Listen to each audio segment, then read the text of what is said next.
CBS 뉴스는 CBS 홈페이지 cbs.co.kr이나 노컷뉴스 홈페이지 노컷뉴스.co.kr, 스마트폰 애플리케이션과 팟캐스트를 통해 다시 보고 들으실 수 있습니다. 부산 소식입니다. 서아프리카 기니 국적의 한 남성이 난민 심사를 받지 못해 김해국제공항 출국 대기실에서 5개월째 생활하고 있는 것으로 드러났습니다. 이 남성은 오늘 우리 정부를 상대로 낸 소송에서 승소해 난민 심사를 받을 가능성은 생겼지만 공항 생활이 언제까지 이어질지는 여전히 미지수입니다. 보도에 정혜린 기자입니다. 서아프리카 기니 국적인 30대 A씨는 지난 4월 김해국제공항에 도착했습니다. 그는 군부 독재 반대 운동을 펼치다가 정치적 박해를 피해 기니를 떠났다며 우리 정부에 난민 신청을 냈습니다. 그러나 법무부는 진술에 신빙성이 없고 요건도 갖추지 못했다는 이유로 A씨를 난민 심사에 회부하지 않기로 결정했습니다. 난민 신청자는 난민으로 인정받기 전에도 비자를 발급받아 입국할 수 있지만 A씨는 심사 자체를 받지 못해 입국할 수 없었습니다. 법무부 결정에 불복한 A씨는 난민 심사를 받게 해달라며 불회부 결정 취소 소송을 제기했습니다.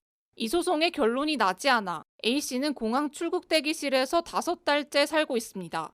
인권단체는 이 과정에서 정부가 A씨에게 대부분의 식사를 햄버거로 제공하는 등 난민법에 명시된 위생과 안전, 본국 문화에 맞는 의식주를 제대로 보장하지 않았다고 지적합니다.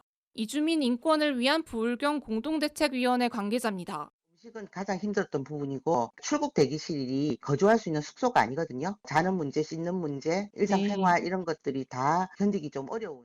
반면 법무부는 A씨에게 기본적인 의식주를 제공했고 본인이 원한다면 공항 안에서 자유롭게 음식을 사 먹을 수 있는 상황이라고 반박합니다.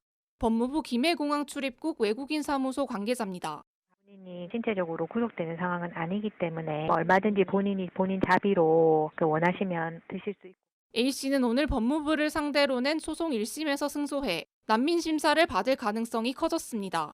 그러나 법무부가 항소를 결정한다면 A씨는 소송이 끝날 때까지 공항 생활을 이어가야 할 처지입니다. CBS 뉴스 정혜린입니다. 박형준 부산시장이 정부와 여당을 향한 비판 목소리를 이어가고 있습니다. 박 시장은 오늘 SNS에 올린 대한민국 민주주의는 안녕하십니까? 라는 제목의 글을 통해 현 정권이 천박한 내리막길로 페달을 밟고 있다고 비판했습니다. 박 시장은 조희대 대법원장 논란과 국회 법사위 야당 간사 선임권, 한미 관세 협상 등 최근 불거진 주요 이슈를 조목조목 비판하며 대한민국 민주주의는 지금 안녕하지 않다고 직격했습니다. 박 시장은 앞서 지난 17일과 18일에도 SNS와 CBS 라디오를 통해 대여 비판을 한 바 있는데 이를 두고 지역 정치권에선 박 시장이 내년 지방선거를 앞두고 존재감을 부각시키려는 행보로 해석하고 있습니다. 부산시는 추석 명절 앞두고 민생 물가 안정 대책을 추진한다고 밝혔습니다. 시는 먼저 사과와 배, 소고기, 달걀 등 주요 농축산물의 물량을 평소 대비 최대 2배 수준을 확보할 계획입니다. 연휴 기간 광안대교와 부산항대교 등 시내 유료도로 7곳의 통행료를 면제하고 도시가스 소매 공급 비용을 동결하기로 했습니다. 이와 함께 지역 내 전통시장에서 추석맞이 농축수산물 환급 행사를 열어 시민 부담을 덜고 소비를 촉진시킬 예정입니다. 부산시의회가 베트남 호치민을 찾아 해외 진출한 부산 기업의 현장을 직접 살폈습니다. 개성공단 폐쇄로 큰 위기를 겪었던 신발기업 삼덕통상은 베트남에서 재기에 성공하며 근로자 복지까지 세심히 챙기는 모습이었습니다. 강민정 기자가 보도합니다. 호치민 인근 롱안성의 삼덕 베트남 공장은 흔히 떠올리던 덥고 어수선한 신발 공장의 이미지를 바꿔놓았습니다. 알록달록한 티셔츠를 입은 근로자들은 높은 층고와 대형 쿨링 시스템 덕분에 시원한 환경에서 일하고 있었고 바닥에는 값싼 시멘트 대신 화강암이 깔려 있었습니다. 응원단은 더운 날씨에 근로자들이 바닥에 누워 휴식을 취하는 베트남 현지 문화를 반영한 시설 개선이라며 복지 차원에서 의미 있는 변화라고 평가했습니다. 삼덕통상은 개성공단 폐쇄 이후에도 바이어 신뢰를 지켜내 베트남에서 다시 성장했고 현재 현지에서만 6,500명을 고용하고 있습니다. 의원단은 기업 측으로부터 미국이 베트남산 신발에 부과하는 관세가 10%에서 20%로 인상돼 부담이 커졌다는 설명을 들었고 결국 독보적인 기술 경쟁력으로 이를 극복할 수밖에 없다는 입장을 확인했습니다. 삼덕통상 관계자입니다.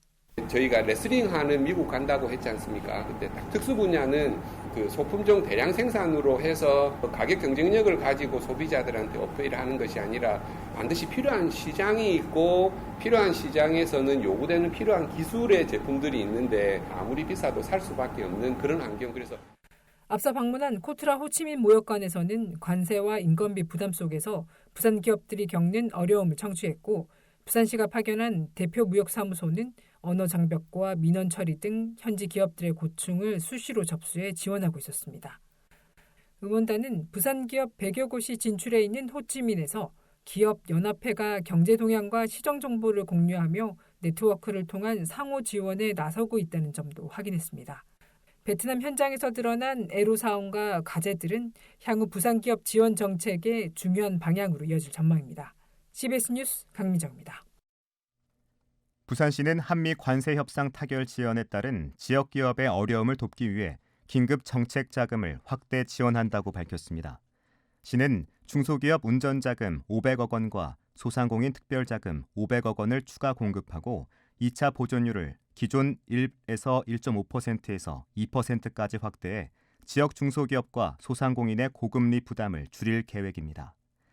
중소기업 운전자금은 기업당 8억 원 한도로 최대 대출금리의 2% 이자를, 소상공인 특별자금은 기업당 최대 2억 원 한도로 2%의 이자를 각각 지원할 예정입니다. 오늘 아침 8시 10분쯤 부산도시철도 1호선 양정역에서 남포역 구간에서 3차례에 걸쳐 순간적인 정전이 발생했습니다. 전동차는 정상적으로 운행했으나 객실 전등이 꺼지고 에어컨 가동이 멈춰 출근길 승객들이 불편을 겪었고 관련 민원이 60여 건 접수됐습니다. 부산교통공사는 30분 만에 전력 공급을 정상 복구했으며 범내골 변전소에 전차선 전원 공급 차단기에 장애가 발생해 순간 정전이 발생한 것으로 보인다고 설명했습니다. 부산구치소에서 숨진 20대 남성 A씨가 당시 수영복과 수건으로 눈이 가려진 채 같은 방 재소자들에게 폭행당해 숨진 것으로 드러났습니다. 부산구치소 측은 마지막 순찰을 돈 지 40여 분 만에 쓰러진 A씨를 발견했으며 주말인 탓에 구치소에는 근무 중인 의무관이 한 명도 없었던 것으로 알려졌습니다. 부산구치소에 수감 중이던 A씨는 지난 7일 오후 3시쯤 방 안 화장실에서 쓰러진 채 발견돼 병원으로 옮겨졌지만 숨졌고 교정당국은 같은 방 재소자 3명이 집단 폭행을 한 것으로 보고 사건 경위를 조사하고 있습니다. 부산지법 형사 4-3부는 공직선거법 위반 혐의로 구속된 세계로교회 손연보 목사가 청구한 구속 적부 심사를 기각했습니다. 날씨입니다. 부산은 내일 구름 많은 가운데 낮부터 비가 내리겠습니다. 예상 강우량은 10에서 60mm입니다.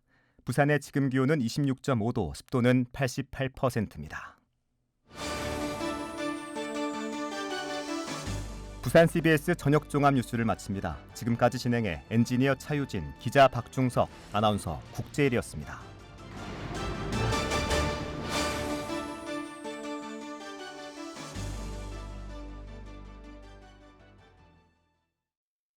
CBS